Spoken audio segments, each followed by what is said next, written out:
ಕೇಂದ್ರ ಬಿಂದು ಸರ್ ಇದ್ದಾರೆ. ನಮಗೆ ಇನ್ನೂ ಮಾತಾಡೋಕ್ಕೆ ತುಂಬ ಅವಕಾಶ ಸಿಗುತ್ತೆ. ನಾನು ವಾಟ್ ಈಸ್ ಮೈ ಡ್ಯೂಟಿ, ನನ್ನ ಡ್ಯೂಟಿ ಏನಿದೆ, ಮತ್ತು ನಾನು ತಮ್ಮಿಂದ ಏನು ಎಕ್ಸ್ಪೆಕ್ಟ್ ಮಾಡ್ತಾ ಇದ್ದೀನಿ, ಎರಡು ವಿಷಯ ಬಗ್ಗೆ ಮಾತ್ರ ನಾನು ಹೇಳ್ತಾ ಇದ್ದೀನಿ. ನಂದು ಸ್ವಂತ ಊರು ರಾಜಸ್ಥಾನ್, ಉದಯಪುರ್. ನಾನು 2020 ಕರ್ನಾಟಕಕ್ಕೆ ಬಂದೆ.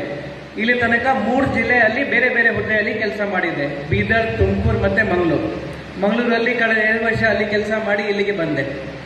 ಯಾವುದು ಜಿಲ್ಲೆ ನನ್ನ ಸ್ವಂತ ಜಿಲ್ಲೆ ಇರಲಿಲ್ಲ, ಯಾವುದು ಊರು ನನ್ನ ಸ್ವಂತ ಊರು ಇರಲಿಲ್ಲ. ಇವತ್ತು ಬಂದಾಗ ಕೂಡ DC ಸರ್ ನನಗೆ ಕೇಳಿದ್ರು, ನಿಮ್ಮದು ಯಾವ ಸ್ವಂತ ಊರು ಇದೆ? ನಾನೇನಿದೆ ಸರ್ ರಾಜಸ್ಥಾನ್.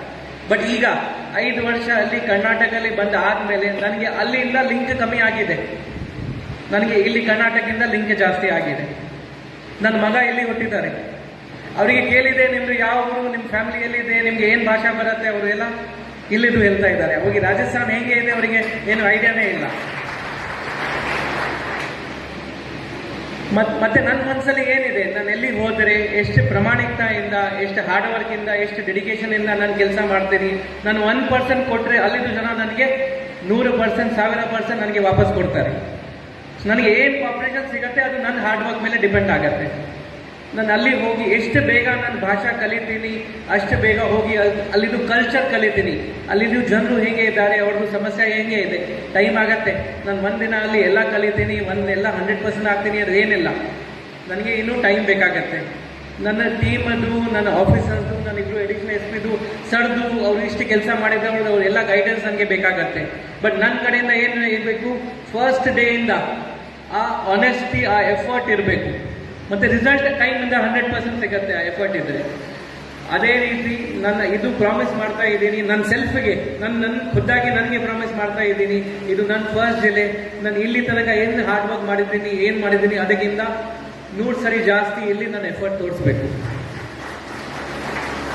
ಎರಡನೇ ವಿಷಯ, ಈಗಾಗಲೇ ನನಗೆ ಇಲ್ಲಿ ಬಂದಾಗ ಓನ್ಲಿ 24 ಗಂಟೆ 24 ತಾಸು ಅಷ್ಟೇ ಆಯಿತು. ಆದರೆ ನಾನು ಸರ್ ಬಗ್ಗೆ ತುಂಬ ಕೇಳಿದ್ದೀನಿ. ಇವತ್ತು ಬೆಳಿಗ್ಗೆ 5 ಸರ್ಗೆ ಭೇಟಿ ಮಾಡೋಕ್ಕೆ ಹೋಗುವಾಗ ಅವರು ಕೂಡ ಸರ್ ಬಗ್ಗೆ ತುಂಬ ಹೇಳಿದರು. ನಾವು ಯಾವ ರೀತಿ ಜನರ ಮಧ್ಯೆ ಇರ್ತೀವಿ, ಅವ್ರದ್ದು ಸಮಸ್ಯೆ ನಮ್ಮ ಸಮಸ್ಯೆ, ಅವ್ರದ್ದು ಸಮಸ್ಯೆ ಇಲ್ಲ, ಆ ರೀತಿ ಅವರು ಕೆಲಸ ಮಾಡಿದ್ದಾರೆ. ಮತ್ತು ಇಲ್ಲಿ ಪ್ರೋಗ್ರಾಮ್ಗೆ ಬಂದಾಗ ಕೂಡ ಇಷ್ಟು ಜನ ಅವ್ರ ಬಗ್ಗೆ ಮಾತಾಡಿದ್ದಾರೆ. ನನಗೆ ತುಂಬ ಐಡಿಯಾ ಸಿಕ್ತು. ನಮ್ಮ ಆಫೀಸರ್ಸ್ ತುಂಬ ಮಾತಾಡಿದ್ದಾರೆ. ತಾವು ಅವರಿಗೆ ಹೇಗೆ ಕಾಪರೇಷನ್ ಕೊಟ್ಟಿದ್ದೀರಾ, ಏನು ಸಹಾಯ ಕೊಟ್ಟಿದ್ದೀರಾ, ನನಗೆ ಕೂಡ ಅದೇ ರೀತಿ ಸಹಾಯ ಕೊಡ್ತೀರಾ. ನನ್ನ ಕಡೆಯಿಂದ ಏನಾದರೂ ಸಮಸ್ಯೆ ಬಂದರೆ ಅಥವಾ ಏನಾದರೂ ಅಪ್ಪತಪ್ಪಿ ಏನಾದರೂ ಫಾಲ್ಟ್ ಆದರೆ ನನಗೆ ಕರೆಕ್ಟ್ ಮಾಡ್ತೀರಾ, ನಮಗೆ ಕರೆಕ್ಟ್ ಮಾಡೋಕ್ಕೆ ಅವಕಾಶ ಕೊಡ್ತೀರಾ, ಅದು ನಾನು ಅನ್ಸ್ಕೊಡ್ತಾ ಇದ್ದೀನಿ.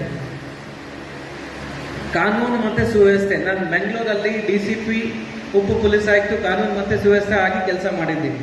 ಕಾನೂನು ಮತ್ತು ಸುವ್ಯವಸ್ಥೆ ಯಾವ ರೀತಿಯಿಂದ, ಯಾವ ಇನ್ಸಿಡೆಂಟಿಂದ, ಚಿಕ್ಕಿಡ್ಲಿ ದೊಡ್ಡಿರಲಿ, ಯಾವ ರೀತಿಯಿಂದ ಅದು ದೊಡ್ಡದಾಗಿ ಆಗತ್ತೆ, ಅದು ನನಗೆ ಮುಂಚೆ ಗೊತ್ತಿರಲಿಲ್ಲ.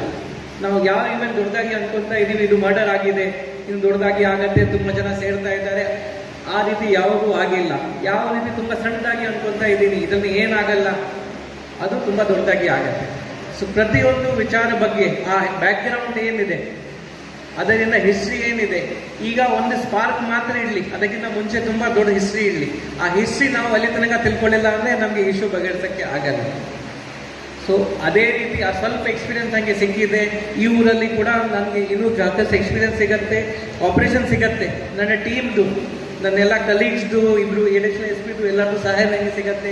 ಅವರು ನನಗೆ ಕಂಟಿನ್ಯೂಸ್ ಆಗಿ ಗೈಡ್ ಮಾಡ್ತಾ ಇದ್ದಾರೆ. ಸರ್ ಕೂಡ ನನಗೆ ಕಂಟಿನ್ಯೂಸ್ ಆಗಿ ಗೈಡ್ ಮಾಡ್ತಾ ಇದ್ದಾರೆ.